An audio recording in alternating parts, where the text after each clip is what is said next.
우리 많은 성도님들께서 방송을 통해 보셨겠지만 지난주에 이제 파리 올림픽이 폐막이 되었습니다. 지난 몇 주간 밤낮을 가리지 않고 우리 한국 선수들도 정말 좋은 성적을 내기 위해서 또 힘썼고 또 이를 위해서 기도해 주시고 또 기대하시고 또 응원하셨던 많은 성도님들이 계셨으리라 생각이 됩니다. 그래서 우리나라도 보니까요 22개 종목에서 144명의 선수들이 참가해서 금메달 13개, 은메달 9개, 동메달 10개, 종합 8위라는 아주 준수한 성적으로 대회를 잘 마쳤습니다.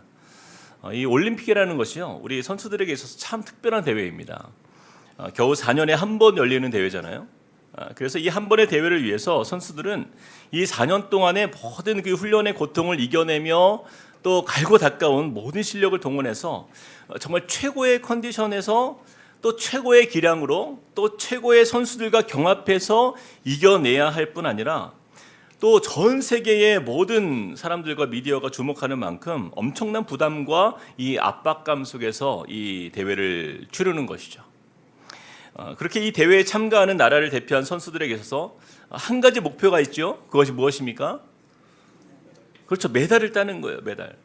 기왕이면 금메달을 목에 걸고 시상대에서 자신의 나라의 국기가 개양되고 또 함께 국가가 울려 퍼지는 것을 날마다 꿈꾸면서 그렇게 이 4년간을 준비해온 이 올림픽을 그들은 맞이하는 것이죠. 제가 이번 올림픽을 이렇게 방송으로 보면서 이 아나운서와 해설가가 가장 많이 외친 단어가 무엇인지 여러분 아십니까? 바로 성공이라는 단어였어요. 성공. 점수를 한 점 한 점 딸 때마다 성공입니다. 성공입니다. 그리고 결국 한 선수가 소망하는 그 메달을 목에 걸었을 때 그 아나운서가 하나같이 외치는 단어가 드디어 성공했습니다. 그리고 이제 우리나라 선수가 시상대에서 이렇게 막 감격하는 모습을 보면서 우리도 우리 마음에 이 뿌듯한 마음이 있잖아요. 그 선수의 마음이 참 그동안 얼마나 힘들었을까 마음이 느껴지면서 그 선수의 애씀과 노력을 잘 알기 때문에 그 선수의 성공을 함께 기뻐하는 감동을 받게 되는 것이죠. 이처럼 사람들이 가장 좋아하는 단어 중에 손꼽히는 단어가요 바로 이 성공이라는 단어예요.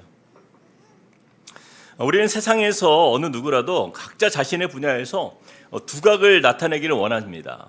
또 큰 업적을 또 성과를 내기를 우리는 바라며 삽니다. 그래서 이 성공은요 꿈과 직결이 됩니다. 그리고 이 꿈을 이루는 것이 자신의 삶에 성공을 의미하는 것이기도 해요. 그래서 성공이라는 단어 안에 담겨진 긍정적인 의미를 살펴보면 소망, 기대, 행복, 기쁨, 또 축복, 영광, 우리가 누릴 수 있는 최고의 감정적 희열과 만족들이요 다 이 성공이라는 단어 안에 담겨 있다라고 우리가 해도 과언이 아닙니다. 자, 그런데 여러분 이 성공이라는 단어가 너무나 이렇게 매혹적이지만 그 성공을 이룬 뒤에는 반드시 숨겨진 함정이 있다는 사실을 우리는 기억해야 되는 것이죠. 사자성어에 보니까 교병필패라는 단어가 있어요. 교병필패. 즉 전장에서 승리에 도취되어 방심하면 오히려 적에게 화를 당할 수 있다라는 것이에요. 유대교 경전의 주석인 그 미드라시라는 것에 보면 이 책에 보면 다윗의 반지라는 이야기가 있어요. 이 다윗의 반지 이야기는 이스라엘 역사의 구전으로 내려오는 아주 오래된 이야기예요. 어느 날 다윗 왕이요 궁중의 세공사에게 나를 위해서 아름다운 반지 하나를 만들어 주시오. 그러나 이 반지에 의미를 담아 주십시오. 내가 전쟁에서 큰 승리를 거두어 기쁨을 억제 못할 때 그 기쁨에 도취되어서 교만에 빠지지 않도록 그 반지에 글귀를 하나 넣어 주십시오. 이렇게 부탁을 한 거예요. 그랬더니 이 세공인이요 자신의 전문성을 발휘해서 오랜 시간을 들여서 아름다운 반지를 만드는 데는 성공했어요. 그런데 이제 글귀를 새겨 넣어야 되는데 마땅한 글귀가 생각나지 않는 거예요. 그래서 이 세공사가 고민 끝에 누구를 찾아갔냐면 지혜롭기로 소문난 솔로몬 왕자를 찾아간 거예요. 그리고는 다윗 왕의 반지에 큰 승리를 거두었을 때 그 기쁨에 도취되어 교만하지 않도록 제가 글귀를 넣어야 되는데 어떤 글귀를 넣는 게 좋겠습니까? 하고 솔로몬에게 물어봤다고 합니다. 그러자 솔로몬 왕자가 세공인에게 알려준 글귀가 바로 이것이었어요. 이 또한 지나가리라. 이 또한 지나가리라. 참으로 의미 있는 말이 아닙니까? 성공에 도취된 인생이 절대로 잊어서는 안 되는 한 가지, 이 또한 어떻게 해요? 지나가리라. 지나간다는 거예요. 사자성어로 성공불고, 성공한 자리에 오래 머물러 있으면 자만하여 망한다. 우리는 오늘 읽은 본문 말씀에 나타나는 이 기드온을 보면서요, 이 사람이 이 성공을 통해서 얼마나 교만한 자리로 빠지고 또 그렇게 어긋날 수 있는지, 이것이 얼마나 자신과 그 사람이 속한 공동체를 병들게 할 수 있는지를 돌아보면서 또 우리 자신을 말씀 앞에서 좀 겸비하는 시간이 되길 소망합니다. 자, 우리가 그동안 기드온 말씀을 쭉 보아왔는데요, 이 기드온은 어떤 사람이었어요? 두려움의 아이콘 아닙니까? 그래서 하나님의 도우심으로 말미암아 이 13만 5천 명이라는 그 거대한 그 미디안의 연합 군대와 이 미디안과 300이라는 정말 말도 안 되는 그 사람들이 이 전쟁에서 승리한 은혜를 그들은 맛보았죠.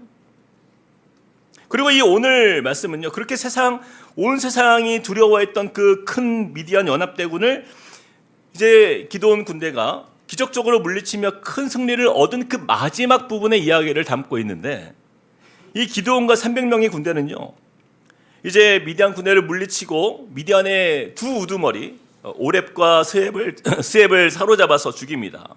그리고 패배하여 도망치는 미디안의 왕들을 쫓아서 그들을 추격하는 거예요. 그런데 예상치 못한 한 가지 문제가 나타납니다. 4절과 5절 말씀에 보니까요, 이렇게 말씀해요. 기드온과 그와 함께한 자 300명이 요단강에 이르러 건너고 비록 피곤하나 추격하며, 그가 숫곳 사람들에게 이르되 나를 따르는 백성이 피곤하니 청하건대 그들에게 떡덩이를 주라. 나는 미디안의 왕들인 세바와 살문나의 뒤를 추격하고 있노라 하니. 이 새벽부터 치른 전쟁 때문에 이 기드온과 300명의 군대가 모두 허기진 채 이제 피곤해진 거예요. 지친 거예요. 그래서 이제 그들을 추격하는 도중에 안 되겠다 싶어서 이 숫곳 지역에 이르렀을 때에 그 지역 사람들에게 우리가 먹을 먹을 것들을 제공해 줄 것을 요청한 것입니다. 자, 그런데 숫곳 사람들의 반응이 어때요? 6절에 보니까 같이 한번 읽어볼까요? 시작.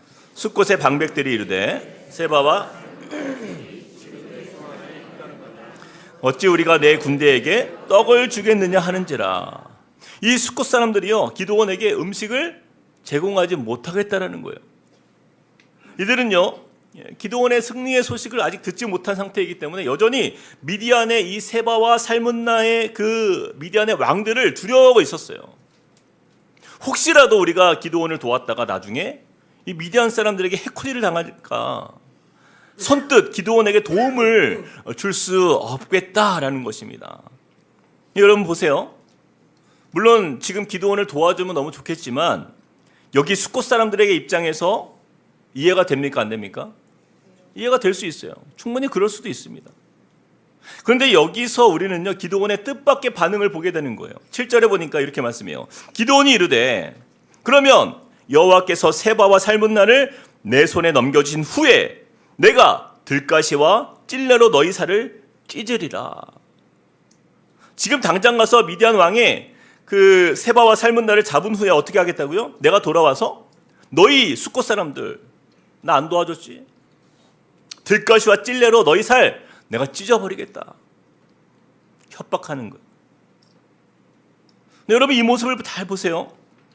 우리가 그동안 알고 있었던 기드온의 모습입니까? 아니요, 너무 다른 모습이에요.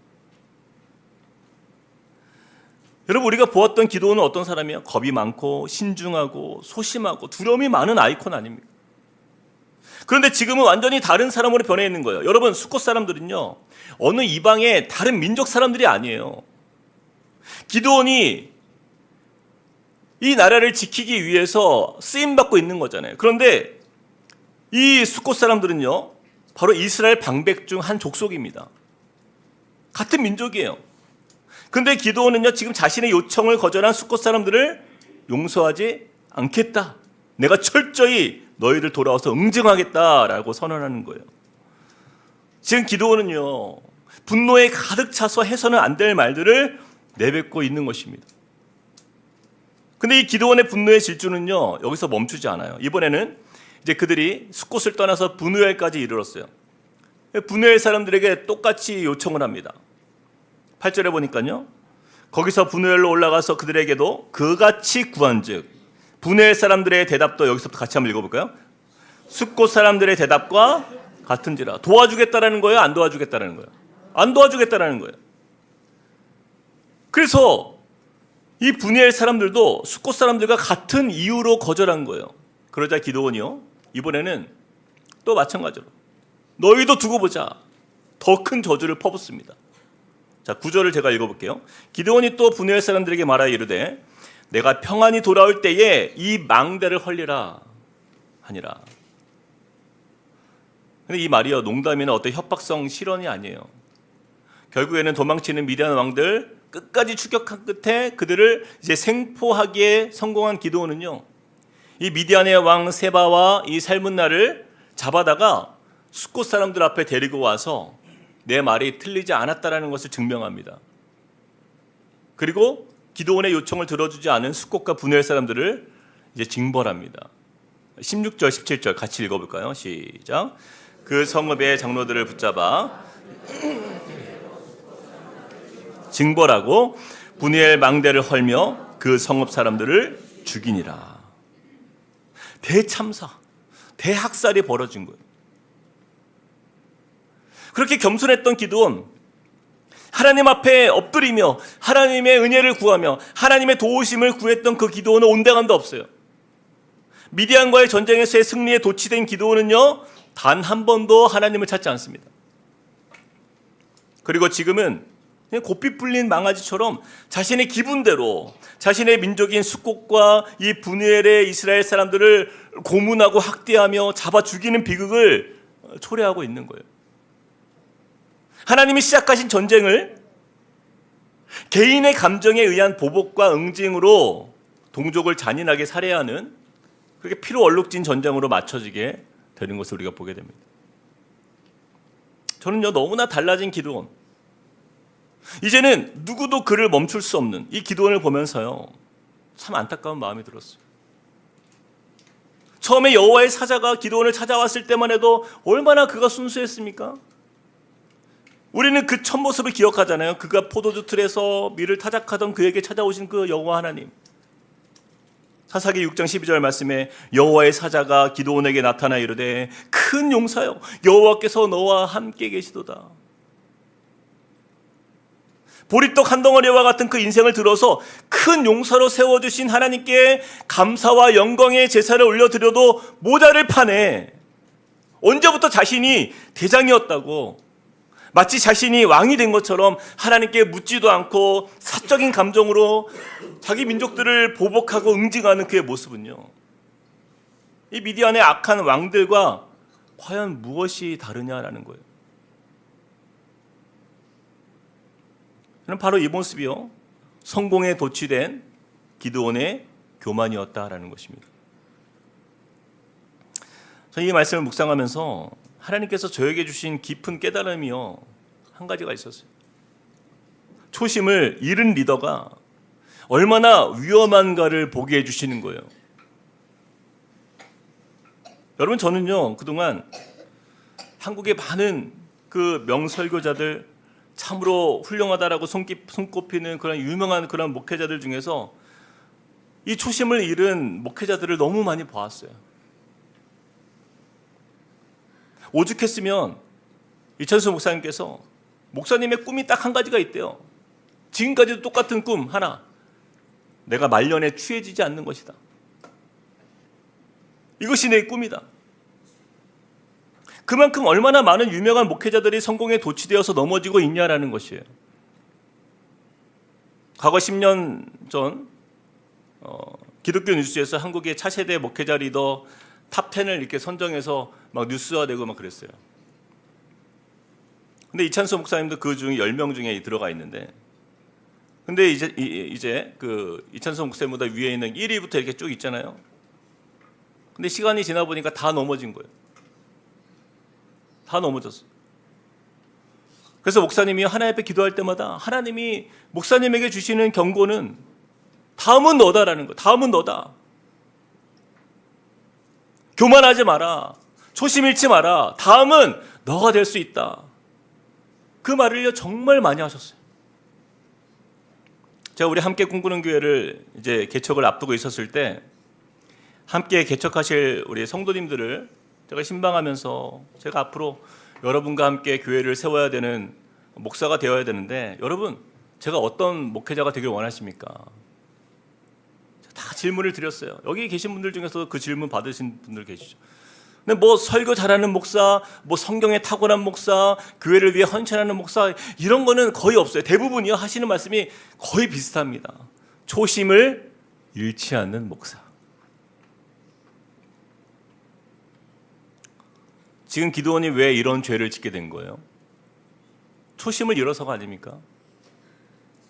그렇게 하나님을 두려워하고 마음 졸이며 하나님 앞에 무릎 꿇던 그가요 승리에 도취되니까 성공했다고 자신하니까 그 두렵던 미디안을 물리치고 보니까 마치 내가 대단한 사람이 된 것처럼 의기양양해서는 성령의 충만함 대신 자신 충만한 거예요. 자신 충만.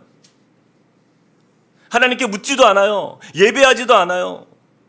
오직 자신의 감정에 충만하여서 힘없는 자기 동족들 해하고 처벌하고 응징하고 보복하는 거 아닙니까? 저는 저에게 말씀해 주신 바로 그 성도님들의 부탁, 목사님 초심을 잃지 않으시길 바랍니다. 저는 이 말씀이요 우리 성도님들을 통해서 저에게 주신 하나님의 말씀이라고 믿습니다. 그래서 여러분 제가 담임 목사인 저를 위해서 여러분 정말 많이 기도해 주셔야 됩니다. 왜요? 제가 앞으로 어떻게 변질될지 어떻게 아냐고요? 누가 아냐고요?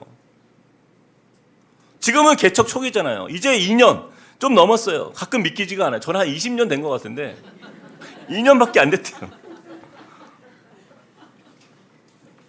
그런데 여러분 개척 초기에는요 모든 목사들이요 다 열심히 합니다. 이때는요 다들 순수할 때예요. 순수할 때예요. 마치 기드온이 처음 하나님을 만났을 때 하나님을 두려워하면서 엎드렸던 것처럼 지금은요 가장 겸손한 마음으로 하나님 앞에 서 있는 저의 목회의 시기인 거예요. 그런데 담임 목사로서 10년 지나고 15년 지나고 20년이 지나면서 점점 변질되고 막 돈 좋아하고 사람들 차별하고 부교육자들에게 막 갑질하고 마음이 막 콩밭에 있는 사람으로 변질되면요 저는 기드온처럼 실패하는 목회자가 되는 것입니다. 그래서 여러분 담임 목회자에 대한 모든 평가는요 은퇴할 때 하시는 거예요. 은퇴할 때 끝까지 가봐야 되는 거예요. 끝까지 가봐야 됩니다. 사람이 나중에 어떻게 변질될지 어떻게 넘어질지 어떻게 타락할지 모르는 것이 사람 아닙니까? 여러분 기드온이 이렇게 변질될 줄 누가 알았겠냐고요. 그래서 여러분 목회자를 쉽게 믿지 마세요. 이 사람이 진짜인지 아닌지는요 많은 시간이 지나봐야 알 수 있는 거예요. 그래서 여러분 제가요 하루하루 그냥 하나님 앞에서 두려운 마음으로 진실하게 하나님을 섬기고 또 우리 교회를 섬기고 성도님들을 섬길 수 있도록 여러분 마음을 담아서 저를 위해서 기도 많이 해주셔야 됩니다. 우리 목회자들을 위해서 여러분 기도 많이 해주셔야 돼요. 사랑하는 여러분, 그런데요 이곳에 계신 여러분들도 마찬가지입니다. 교회가요 담임 목사만 잘한다고 다 되는 거 아닙니다. 절대. 물론 첫째로 모든 책임은 담임 목사에게 있어요. 그러나 교회는 목사 한 사람으로 세워지는 것이 교회가 아니에요. 우리 교회의 리더분들, 특히 우리 순장님들, 우리 부장 이상, 또 우리 직분자들 여러분 잘 기억하시기 바랍니다. 우리가 초심으로 바로 서지 않으면 여러분 한 사람으로 인해서 기드온의 교만의 죄가 우리 교회에 임할 수 있다는 사실을 여러분도 꼭 명심하셔야 됩니다. 한 성도에 의해서 교회가 피바다가 되는 경우는요 저는 정말 과거에 여러 교회를 경험하면서 많이 보았어요. 여러분 제가 가끔 제 마음을 사로잡는 두려움이 하나 있어요. 그게 무엇인지 아십니까? 나중에 조금 시간이 지나서 우리 교회에 장로를 세웠을 때에 과연 지금보다 은혜로울 수 있겠는가라는 질문이에요. 우리 함께 꿈꾸는 교회는요, 장로회에 속해 있는 교회이기 때문에 어쩔 수 없어요. 반드시 장로를 세워야 됩니다. 그런데요, 과거 제가 경험했던 교회들을 보면요, 안수 집사에서 장로님이 되신 이후에 사람이 180도 바뀌는 모습을 너무나 많이 봤어요. 이 기드온과 같이 변질된 죄의 모습을 수도 없이 보았습니다. 그렇게 인자하고 따뜻하고 신실했던 그 안수 집사님이요, 장로가 되니까 사람이 바뀌는 거예요. 목에 막 힘이 들어가고. 한 번은 장로 임직식이 끝나고 얼마 되지 않아서 어떤 집사님이요, 장로님을 집사님이라고 호칭을 잘못 불렀어요. 그럴 수 있잖아요. 계속 집사님이라고 부르다가 오늘부터 장로가 되니까 익숙치 않잖아요. 호칭이 헷갈린 거예요. 근데 그 장로님이 노발대발하면서 화를 내는 거예요. 내가 장로인데 나를 집사라고 불렀다고 호통을 치고 화를 내는 것을 제가 본 적이 있어요. 그 장로님이 그 집사님 다시는 안 보더라고요. 여러분, 목사건 장로건 권사건 그 호칭이 뭐가 중요합니까? 하나님 안에서 우리는 다 형제고 자매지, 그 호칭이 뭐가 대단한 거예요? 무슨 계급입니까? 제가 이런 상식이 통하지 않는 장로님들을 여럿 경험하면서 우리 한꿈교회를 개척할 때 정말 하나님 앞에 기도한 것이 바로 그것이었어요. 하나님, 우리 교회에 장로의 본이 될 만한 분들을 좀 보내주십시오. 근데 놀랍게도 하나님 그 기도에 응답해 주셨어요. 저 우리 교회 협동장로로 장로님 두 분이 계시는데, 저는 이 두 분을 보면서 앞으로 우리 교회에 세워질 장로의 모델을 보고 있습니다. 평신도 리더의 가장 본이 되어주는 그 모습을 제가 지금 보고 있어요. 여러분, 제가 강단에서 이렇게까지 말씀드릴 수 있는 것은요, 그 두 분이요, 정말 겸손하게 섬기는 그 모습을 많은 분들이 함께 공감해 주시기 때문이에요. 그리고 이렇게까지 말씀을 드렸는데, 그렇죠?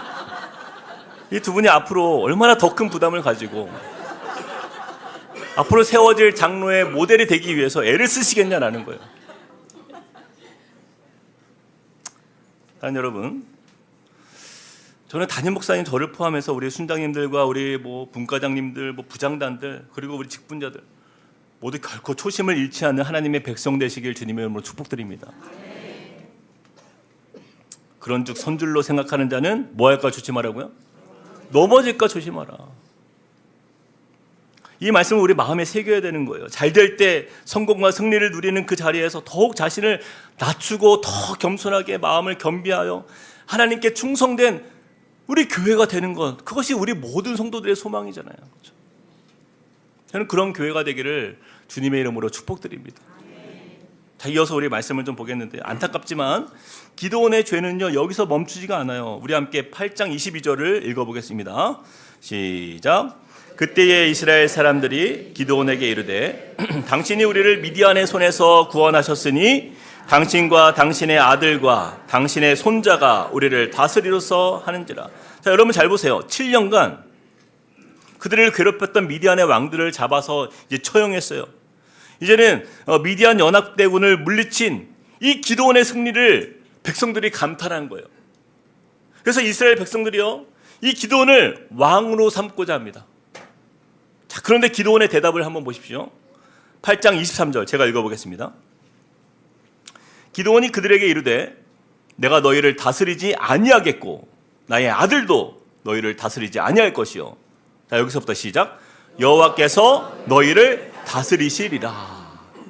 여호와께서 너희를 다스리시리라. 기드온의 대답이에요. 나도 내 아들도 너희 다스리지 않을 거야. 왜? 우리 민족의 왕은 누구? 여호와 하나님이기 때문에. 여호와 하나님이 너희를 다스릴 것이다. 여러분, 정답이 아닙니까? 이 말을 들은 백성들은요, 다 감동을 받았어요. 은혜를 받았어요. 기드온을 왕으로 세우겠다 했는데 자신이 아니라 여호와께서 왕이다. 이 믿음의 선포, 하나님이 너희를 다스릴 것이다. 그들이 다 감동을 받습니다. 근데 여러분, 문제는요, 그렇다면 과연 기드온이 그가 말한 대로, 그 한 말대로 여호와를 왕으로 모시고 여호와께서 다스리시도록 그렇게 살았느냐라는 거예요. 그가 한 말과 그의 삶이 일치하냐라는 거예요. 이것은 완전히 다른 이야기입니다. 여러분 보십시오. 기드온이요, 여호와께서 너희를 다스리시리라 했던 그 말이 과연 그렇게 그 삶에서 이어지는지 한번 보십시오. 우리 8장 24절 같이 한번 읽어보겠습니다. 시작. 기드온이 또 그들에게 이르되 내가 너희에게 요청할 일이 있으니 너희는 각기 탈취한 귀고리를 내게 줄지니라 하였으니 이는 그들이 이스마엘 사람들이므로 금 귀고리가 있었음이라. 여러분 보세요. 여호와께서 너희를 다스리시리라 했던 그 말씀 다음에 나오는 표현이에요. 근데 내가 너희에게 요청할 것들이 있다. 뭘 요구하고 있어요? 금 귀고리예요. 금 귀고리. 이 귀고리는 다 금이에요. 왜 하필 금 귀고리냐? 이 금 귀고리는요, 그 당시에 가장 값비싸고 유명한 사치품이었어요. 여러분 지금 기드온이요, 그렇게 받은 금품들이 얼마나 많았냐면요, 금 귀고리만이 아니라 26절을 보세요. 26절. 기드온이 요청한 금 귀고리의 무게가 금 1700세겔이요. 그 외에 또 초승달 장식들과 패물과 미디안 왕들이 입었던 자색 의복과 또 그 외에 그들의 낙타목에 들렸던 사슬이 있었더라. 여러분 금의 무게가 1700세겔, 보통 1세겔을요 11.4g이라고 봅니다. 그래서 1700세겔은요 20kg에 해당되는 금이에요. 여러분 지금 돈으로 제가 환산해 봤어요. 제가 들어가서 다 확인해 봤습니다. 이게 지금 돈으로 환산해 보니까 1kg의 지금 현재 시가, 지난주 몇 월이었죠? 딱 그 시가로 확인해 보니까 1억 898만 원이에요. 1kg가. 그러니까 1700세겔이 20kg이라고 했으니까요. 계산해 보니까 21억 7,960만 원. 이뿐이 아니에요. 성경에 보니까 기드온이 받은 물품이요, 초승달 장식들, 패물, 그리고 누가 입었던 의복? 미디안의 왕들이 입었던 자색 의복. 왕의 의복이 그에게 왜 필요합니까? 그 밖에도 낙타의 목에 둘렸던 사슬까지. 지금 기드온은요, 말로는 여호와께서 너희를 다스릴 것이다 말은 하지만 지금 정작 기드온이 밝히는 건 뭐예요? 돈이에요. 돈이에요. 내가 너희를 위해서 이 정도 했으니 이 정도는 내가 받아도 문제 없지 않냐. 대가를 요구하는 거예요. 이 전쟁은 누가 한 승리예요? 하나님이 이루신 전쟁이에요. 그의 물질적 욕망이 여기서 다 드러나는 거예요. 여기서 멈추지 않습니다. 기드온의 아내가 얼마나 많았는지 한번 보세요. 사사기서 8장 30절 31절. 기드온이 아내가 많음으로 그의 몸에서 낳은 아들이 몇 명? 70. 아들만이에요. 아들만. 딸은 계수하지 않았습니다. 세겜에 있는 그의 첩도 아들을 낳았으므로, 첩도 있어요. 그 이름을 아비멜렉이라 하였다. 기드온에게 아내가 얼마나 많았는지, 아들만 70명이었으니까 딸까지 하면 적어도 한 100명이 훨씬 넘는 거 아닙니까? 게다가 그의 첩의 자식까지 있었어요. 얼마나 많았던 거예요. 여러분 잘 생각해 보세요. 성경에서 이렇게 많은 아내와 첩을 둘 수 있는 사람은 한 나라에서 유일합니다. 누구예요? 왕이에요. 그렇다면 지금 이스라엘의 실제적인 왕은 누구예요? 여호와 하나님입니까? 아니에요. 왕, 바로 기드온이에요. 이것을 증명하는 결정적 단서가 있는데 바로 그의 아들의 이름이에요. 그의 아들이 누구라고요? 아비멜렉이라 하였더라. 아비멜렉. 여러분 이 기드온의 아들인 아비멜렉의 이름의 뜻은요, 내 아버지는 왕이다 라는 뜻이에요. 내 아버지는 왕이다. 그 이름을 누가 지었습니까? 기드온이 지은 거예요. 아니 아까는 여호와께서 너희를 다스리시리라, 나는 절대 왕이 될 생각 없다, 나도 내 아들도 너희 다스리지 않을 거야, 오직 여호와만 우리의 왕이다 라고 그렇게 선언했는데 결국 그의 속내는 뭐예요? 내가 왕이다. 기드온 자신이 이미 왕이 되고자 했던 것이 다 드러나는 거예요.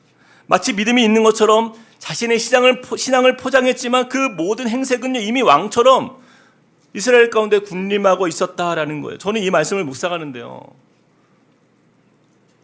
예전에 이찬성 목사님께서 저희 29명에게 예비 담임 목사인 저희에게 해주신 말씀이 강하게 생각이 났어요.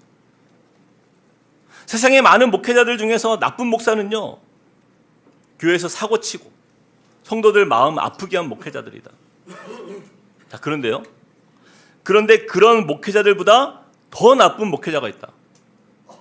아니, 교회에서 사고치고 교회가 어지럽고 혼란스럽고 힘들게 하고 그렇게 떠난 목사. 근데 그 목사보다 더 나쁜 목사가 있대요. 그게 누구냐면 영혼을 사랑하지도 않으면서 그 자리를 지키는 월급쟁이 목사들이다. 차라리 목사가 사고라도 치면 성도님들 잠깐 괴롭히고 떠나는 것으로 끝나지만 월급쟁이 직업형 목사는요, 이건 뭐 사고도 안 치고 큰 문제도 일으키지 않으니까 나가지도 않아요. 그냥 성도들 평생 괴롭게 하는 목사가 되는 거예요. 이 목사가 가장 나쁘다라는 거예요. 그러면서 우리에게 해주셨던 말씀이요, 너희들 지금이라도 늦지 않았다. 성도들 사랑할 마음 없으면, 적당히 목회하려면 지금이라도 늦지 않았으니까 빨리 목회를 그만둬라. 내가 먹고 사는데 문제 없도록 좋은 직장 소개시켜줄게. 아니, 그렇게 어렵게 29명 세워놓고 맨날 하신 말씀이요, 그거요. 목회 그만둬라. 하지 마라. 하지 말라는 거예요. 대충 목회할 거면 목회 그만둬라. 이 말씀이었어요. 삶을 걸고 목회할 자신이 없으면 그냥 월급쟁이 목사로 성도들 괴롭히지 말고 빨리 목회 그만두라는 거예요. 그게 성도들 도와주는 거다. 교회는 너희들 생계 보장해주기 위해서 존재하는 공동체가 아니다라는 거예요. 이야기를 얼마나 다그치면서 열을 내면서 얼마나 화를 내면서 우리에게 말씀을 많이 하셨는지 몰라요. 가끔 제가 그런 꿈을 꿔요. 이렇게. 근데 여러분, 이 말씀이요, 얼마나 제 마음을 울렸는지 몰라요. 건강한 교회를 향한, 건강한 목회자를 향한 그 갈망하는 이 시대에 던지는 이 목사님의 강력한 열정과 간절함이요. 그때 개척을 준비하던 우리 29명 목사님들 정신 똑바로 차리라고 훈계해 주시는 그런 말씀이었어요. 얼마나 많이 울면서 그 말씀을 나누었는지 모릅니다. 우리가 함께. 그리고 밤늦은 새벽에 카톡이 와요. 얘들아, 오늘 내가 너무 심했다. 상처받지 말고 미안하다. 19세기 설교자 찰스 스펄전 목사님이 이런 말을 남겼어요. 자신의 영혼을 구원하려면 목회에 뛰어들지 말라. 자신의 영혼을 구원하려면 목회에 뛰어들지 말라. 저 같은 목회자들이요, 말은 얼마나 잘하는지 모릅니다. 여호와께서 너희를 다스리시리라. 너무나 은혜롭게 말하면서도 그의 삶은 이미 왕의 자리에서 군림하는 그런 모습들. 저는요, 이 시대에 저와 같은 목회자들이 이 기도원을 보면서 정말 뼈저리게 반성하고 회개해야 될 영역이 바로 이것이라고 생각해요. 여러분, 한국교회 교회들을 보세요. 교회가 대형화되면서 교회가 기업과 무엇이 다릅니까? 예수님은 가장 낮은 자리에서 섬기라고 말씀하셨는데 예수님의 말씀을 대변하는 담임 목사가 다 CEO가 되어서 가장 높고 화려한 자리에 앉아있고, 교회는 계급화되어서 담임 목사 밑에 장로 밑에 안수집사, 권사, 평신도. 그러면서도 교회에서는 여호와께서 너희를 다스리시리라. 말은 너무나 잘하잖아요. 노골적으로 드러내지 않아도 누가 보아도 정작 하나님의 다스리심이 아니라 사람의 욕심이 다스림의 역사가 나타나는 우리 한국교회의 모습들, 이것이 우리 성도들을 얼마나 혼란스럽게 해왔는지 우리는 이 말씀 앞에서 철저하게 반성하고 우리가 돌아봐야 하는 거예요.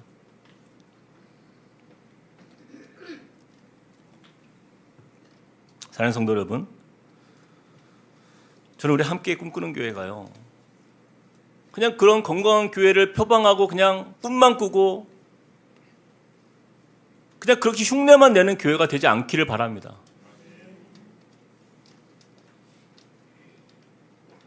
사랑하는 여러분, 기도는요, 결국 교만함의 끝을 향하여 치닫게 돼요. 나중에는 제사장에게 속한 에봇을 자기가 직접 만들어요. 그리고 그것으로 인해서 하나님이 가장 싫어하는 우상을 허용하는 자리까지 그렇게 나아가는 큰 죄를 범하게 됩니다. 말씀을 맺으면서요, 우리는 오늘로써 이 기도원 설교 시리즈를 제가 이제 마치게 되는데, 여러분 그 시작은 너무나 은혜롭게 시작이 되었지만 오늘의 마지막은 너무나 씁쓸합니다. 성공의 그 승리에 심취한 지도자의 타락을 보면서 우리의 삶을 정말 깊이 점검해 보아야 하는 거예요. 과연 나는 초심을 잃은 성도로 살고 있는가? 아니면 초심을 잘 지켜가며 하나님 앞에 살고 있는가? 말로는 주님이 하십니다, 고백하지만 그러나 내 인생의 운전대를 내가 그냥 다 잡고 내가 쥐고 내 욕심과 내 탐욕대로 인생을 살면서 막 쉽게 정죄하고 쉽게 분노하고 쉽게 내가 징벌하고,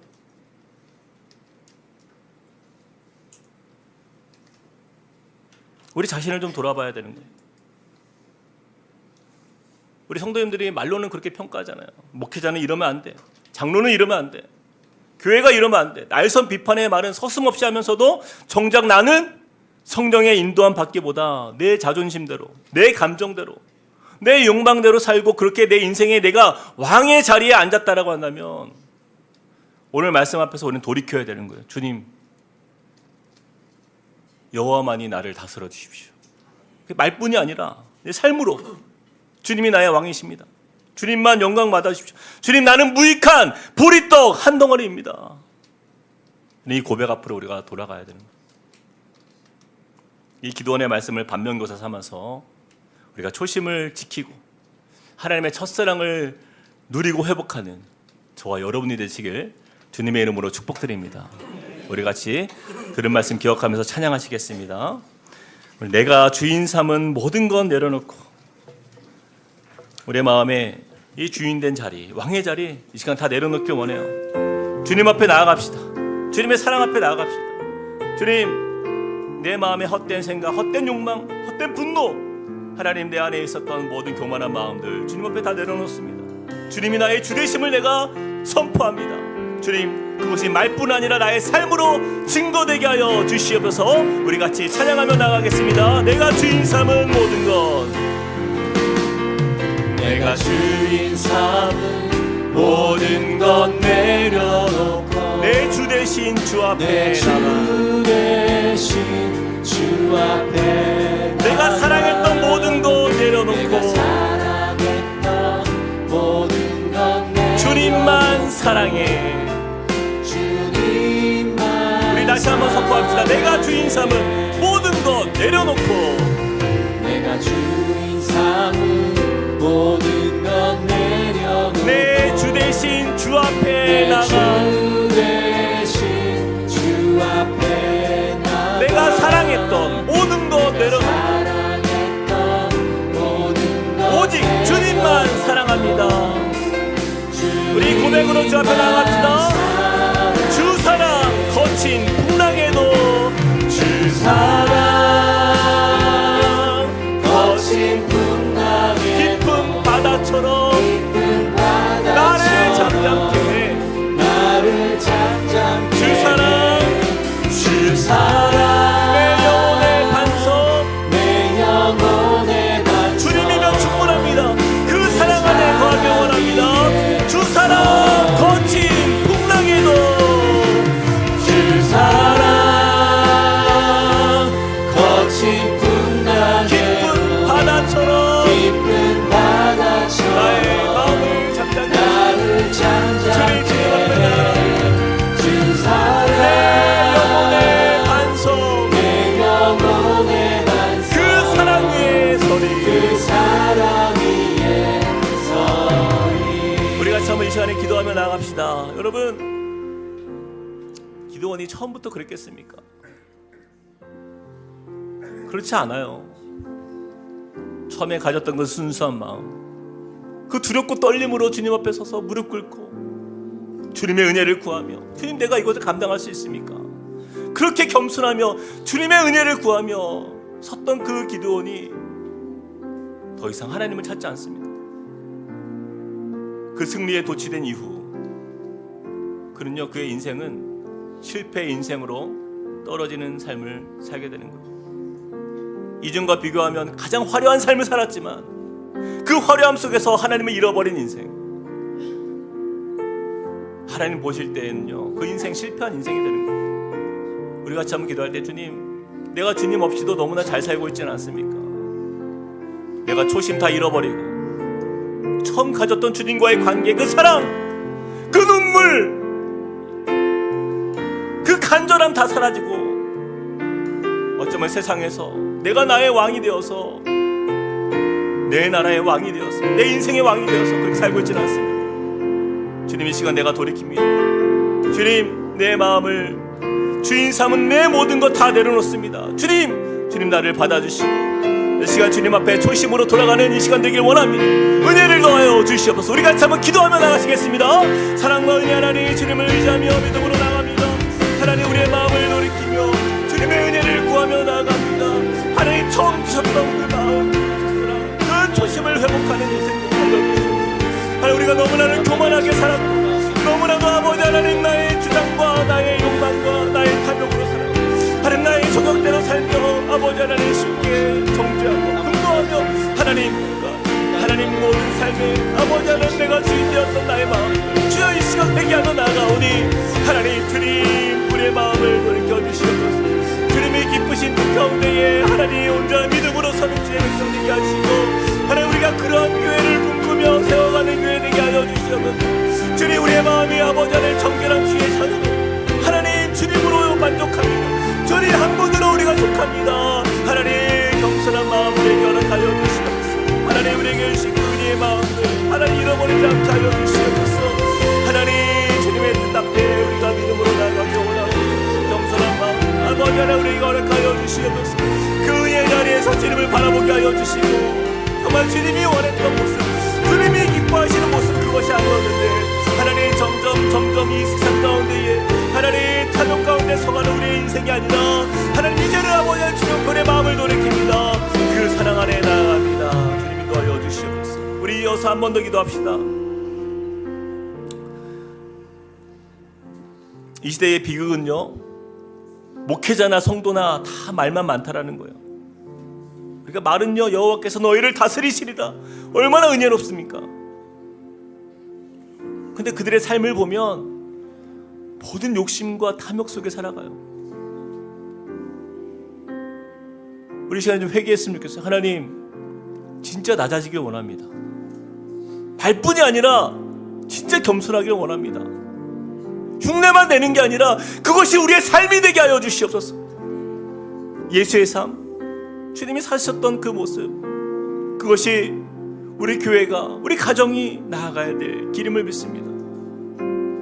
예수님을 따른다고 하면서도 교회 안에서 세상의 성공을 바라고 교회 안에서 풍요를 누리길 원하고 희생은 없고 헌신은 없고 사랑은 없고 내 욕심과 내 만족대로 교회 안에서도 살아가며 그렇게 가정 안에서도 내 주장만 펼치며 사는 우리 인생이 아니라 하나님, 진짜가 되게 하여 주십시오.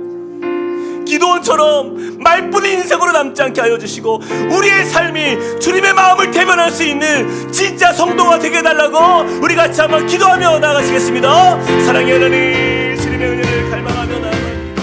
하나님, 우리에게 주신 은혜를 그 사랑과 하나님과 다시 한번 마음에 새겨서 나아갑니다. 하나님, 우리 안에 주신 은혜를 하나님 다시 한번 우리의 마음에 회복되길 원합니다. 주님을 따라가는 인생 되길 원합니다. 주님의 은혜를 구하는 믿음의 삶이 되게 하여 주시옵소서. 하나님, 우리 안에 역사하시는 주님, 하나님의 그 은혜를 따라서 아버지 하나님, 우리가 물질과 명예와 세상의 성공에 도취된 인생 되지 않냐고 하나님, 우리가 주님의 은혜 앞에 낮아지며 겸손하게 서는 주님의 은혜 되게 하여 주시옵소서. 하나님의 사람 되게 하여 주시옵소서. 하나님의 이름을 아버지 하나님 우리의 삶에서 아버지 하나님 고백되어지는 자리마다 하나님, 그것이 주님의 역사가 나타나며 하나님 예수의 사랑, 그 능력이 우리의 삶을 다스리며 우리를 충만케 하여 주시옵소서. 주님의 은혜가 하나님 우리 온 교회와 우리 가정들을 덮게 하여 주시옵소서. 우리 다 함께 그 자리에 일어나서 찬양하겠습니다. 우리의 섬김이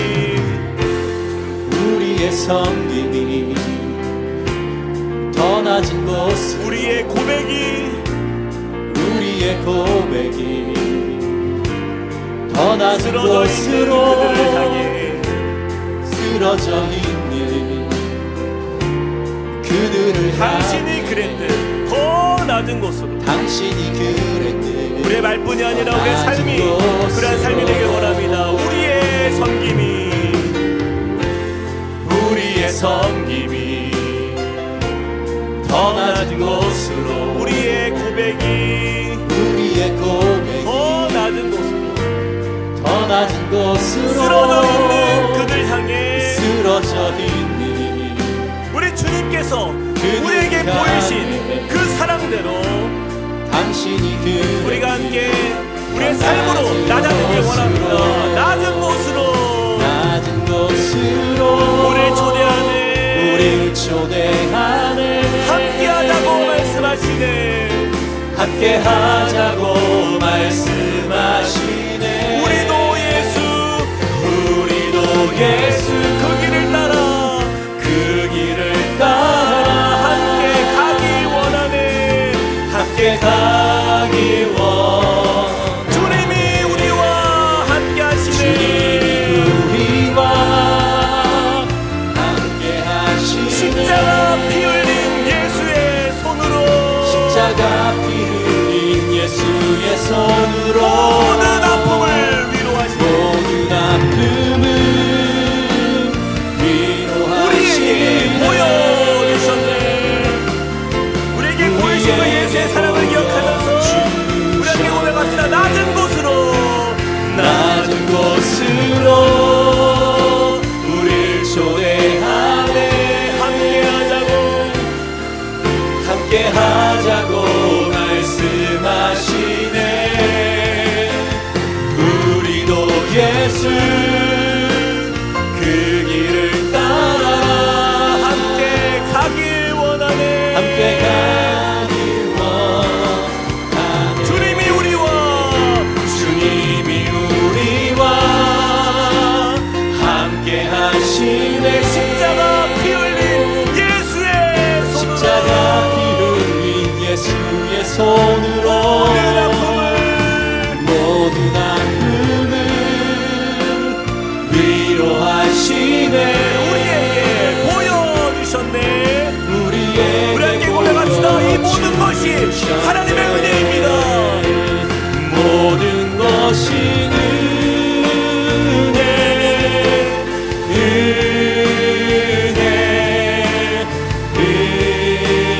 은혜 한없는 내 삶에 당연한 건 하나도 없었던 것을 모든 것이 우리가 고백해야 될 이 고백 모든 것이 은혜 모든 것이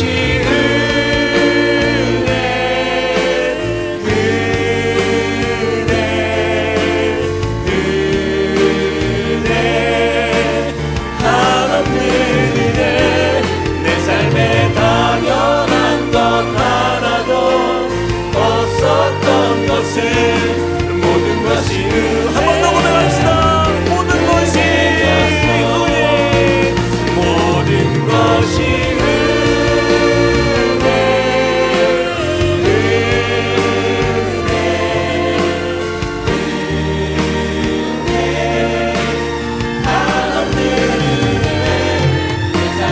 당연한 건 하나도 없었던 것을 모든 것이 은혜였어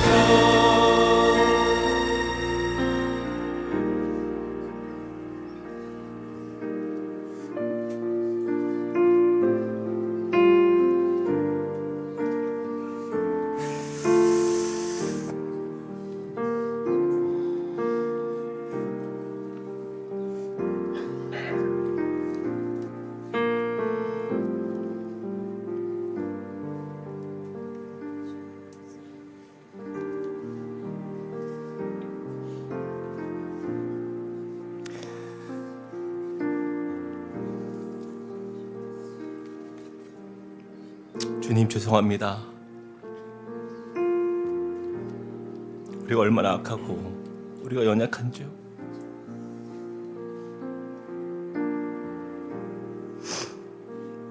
조금만 성공하면, 조금만 이루었다 생각되면 하나님 없이 여기고 하나님을 능멸하고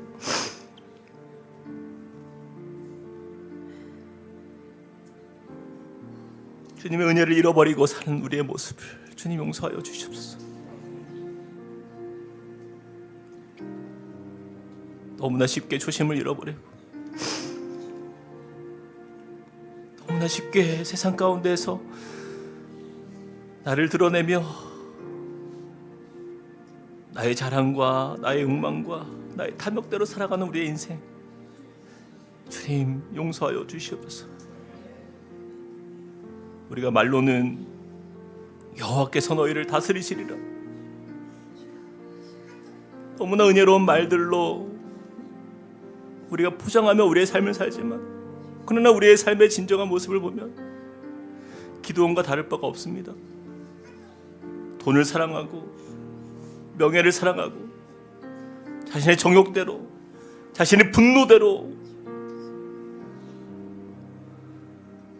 내가 왕으로 살았던 우리의 모습들, 주님 이 시간 우리의 마음을 주님 앞에 회개하며 나아가오니 주님 우리를 다시 새롭게 하여 주시옵소서. 거룩한 주님의 자녀로 하나님 우리가 다시 한번 성결한 주의 자녀로 회복되길 원합니다.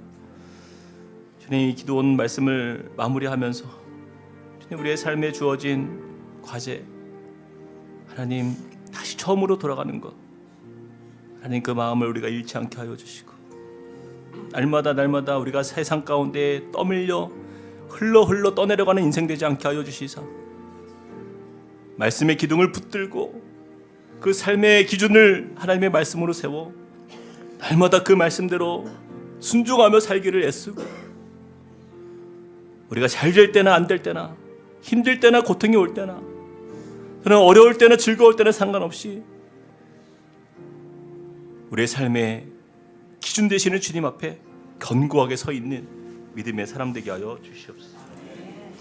주님 우리 함께 꿈꾸는 교회가 그런 교회가 되길 원합니다.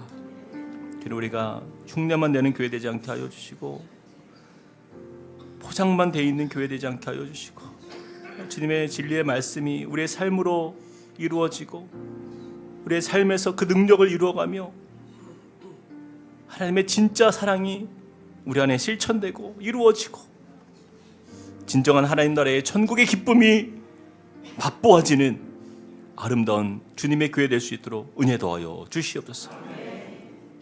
이제는 우리 주 예수 그리스도의 은혜와 하나님 아버지의 사랑과 성령님의 감동, 감화, 교통하심이 오늘 말씀을 통하여서 성공의 그 승리에 도취된 인생이 아니라 하나님 앞에서 날마다 겸비하고 주님의 뜻 가운데 바로 서기를 기뻐하며 주님과 동행하는 믿음의 백성들 머리 위에, 그 가정과 함께 꿈꾸는 교회 위에 이제로부터 영원토록 함께 하시기를 간절히 축원하옵나이다. 아멘.